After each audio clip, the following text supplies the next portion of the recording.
为了达成2050净零排放，中油按什么伫2025年开始伫苗栗的铁店山要来争做咱国内头一届试验碳封存的场地。台电嘛拍什么伫台中的火力电厂来进行，也毋过有环保团体是对安全有疑虑。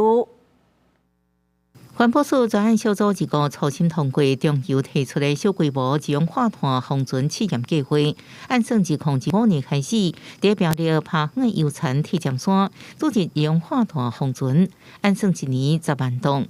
台电是计划先伫台中火力电厂试验封存，初期每年2000吨。长远目标是标准大气喷地外海，希望达到2050国发会所提出的碳封存目标4000万吨。你封存之后，它会不会漏？那你漏多快？那你怎么去证实这件事情？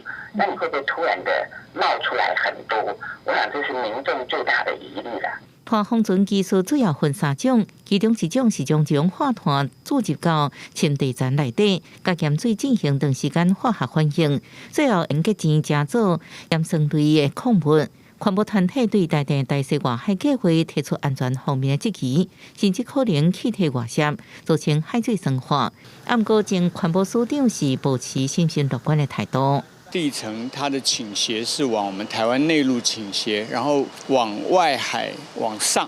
万一有泄漏，或者在地层里面有所迁移的话，它是走到海里面。它实验的计划里面会一步一步的去把相关的必须要去确保它所谓的安全的封存的这些做法都会把它实现。台电会从2025年到2035年之间，会进行地动地层结构等资料收集甲验证，希望大气喷地应加做未来碳封存的地区。